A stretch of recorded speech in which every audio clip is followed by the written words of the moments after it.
Assalamu Walaikum. Hello friends, how are you? Welcome back to my new video. In this video, I am going to show you how to remove extra space in Microsoft Publisher. Let's get started. At first, we have to open a Publisher document and take some text. Now we can see here some many extra space. Now we want to remove this extra space. Firstly, select the text, click and drag on our mouse, then go to the home menu, then click the paragraph settings option, then choose the before paragraph 0, then after paragraph 0 and between line 1 inch, then click OK.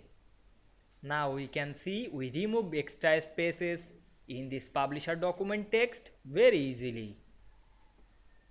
I hope you enjoyed the video. Please like, comment, share and subscribe my channel. Thanks for watching.